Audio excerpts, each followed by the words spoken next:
things to know about body tech.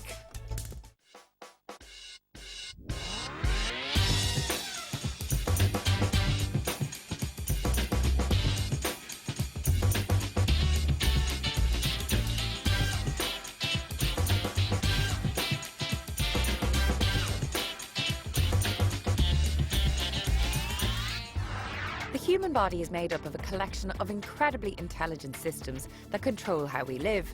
But if something goes wrong in these systems, the consequences can be life-altering.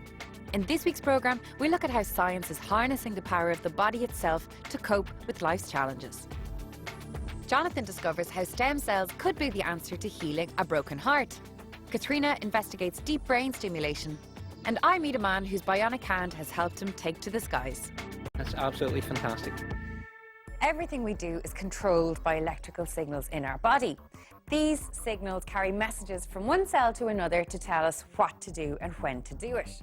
But is it possible to harness this energy to take over another person's body? Well, Katrina is kindly going to help me find out. I hope you know what you're doing. I There's don't. Technology and electricity involved in our bodies. I'm a little bit worried, to be honest. Don't be. I'm just going to do something, and if it works, I'll explain it to you afterwards. You ready? Yes. Okay. Oh! Oh my God, you did... What did you do to me? What did that feel like? Like you severed a nerve in my arm. What was that? So what's happening here is I have these electropads on my ulnar nerve, okay? So when I move my hand, my muscle generates an electrical signal that is connected to you, and that electrical signal is making your muscles move. Wow. So in one way, you could say that I kind of took over your body for a split second. For a split second, and it really, really hurt. Do it again. Ah, yes. Oh my God, the things we could do with this. So what is the purpose of this apart from it being a gimmick and a gag? If, for example, you've got a prosthetic limb, you can now move it using these same electrical signals. And this technology has also been used in the treatment of neurological conditions. So while we think it's fun, this is actually hugely important. So we could have future medical technology in our hands. Exactly. Causing us pain. Ready? Go. Ah!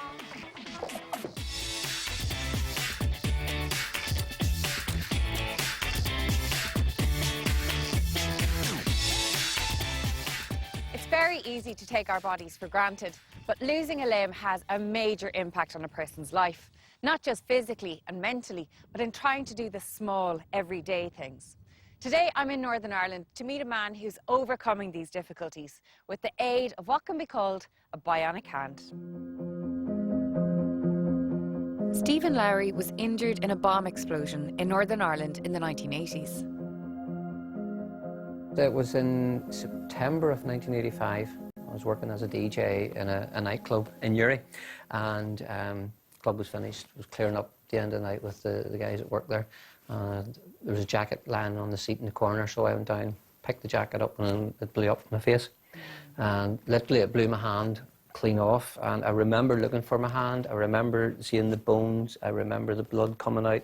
I was in intensive care, and my adrenaline was still pumping around my body, so they didn't give me anything for pain because it wasn't sore.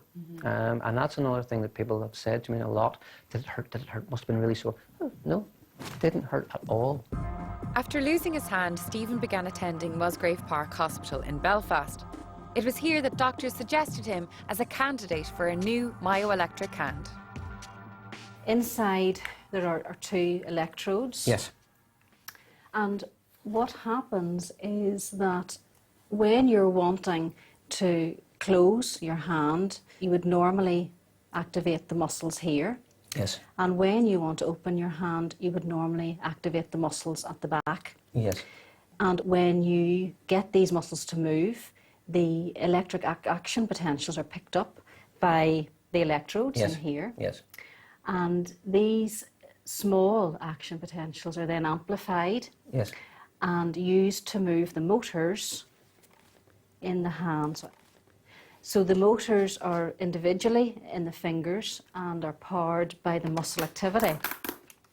So therefore we need patients to be able to move those muscles within the stump to activate the hand.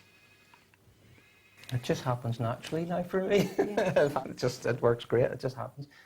And this type of hand has been around for 80 years now. Stephen's an excellent user, but it's not suitable for everyone. In 10 years' time, the hand may be made a lot more robust and therefore suitable for many more patients. But at the moment, it's delicate. You can't use it for heavy lifting. So that will mean that many patients would choose not to use that type of bionic hand. Unlike a more conventional prosthetic hand, the sensors and processors built into Stephen's hand give him a greater variety of control when going about day-to-day tasks. My previous fitting I used to wear was mechanical, so the arm didn't do anything. I didn't have to think about anything in the arm, so the arm was slowly deteriorating because I wasn't using the muscles. But now I have to use the muscles, so the strength in the arm is building up again. I have very, very fine movement over this one here. I can stop it where I want to stop. It won't react involuntarily because the computer inside is telling it when to work and when not to work. You seem to have a really good range of movement with it as well. Oh, the movement is fantastic. I mean, I can take your hand and it will not hurt you. No. People think it will hurt them, and it won't. Like most people, I take my hands and the things they can do for granted. But for someone like Stephen, who's lost a limb, a bionic hand is invaluable. Grapes. If you lift the grape out, it will not squash. Then go squash a grape. It won't squash. It just holds it, and it's perfect. So it's all those simple everyday things that we take so much for granted that this technology is now allowing you to do. Yeah. The confidence has literally gone through the roof. I would attend schools and talk to kids about it and show them how it works and why it works, and that's taken a big stigma away from the whole fact that I wore a prosthetic. And the kids absolutely love it. Stephen's hand may look like something out of a sci-fi movie, but is it typical of what we can expect to see in artificial limbs in the future? The future is looking bright. I think a development in the future will be sensory feedback from the artificial hand. And also for amputees, they're talking now about using the nerves not just within the stump to move the artificial hand, but actually bringing nerves out which would normally have moved the thumb or fingers onto the chest wall and picking up electrical signals from the chest wall to operate the hand in a more natural way. Bionic limbs may become commonplace in years to come, but for now, Stephen is happy to enjoy the simple things in life. I just can't explain how much it has actually changed my life.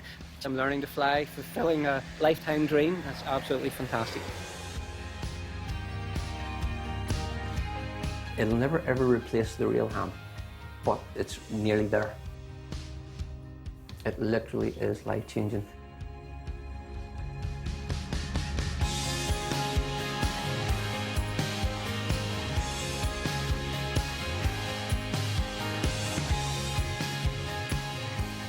Earlier in the programme, Evine had great fun using the electrical signals in her hand to move the muscles in my arm. But while we were having a bit of fun, doctors are actually using a type of electrical stimulation to treat people with neurological conditions like Parkinson's.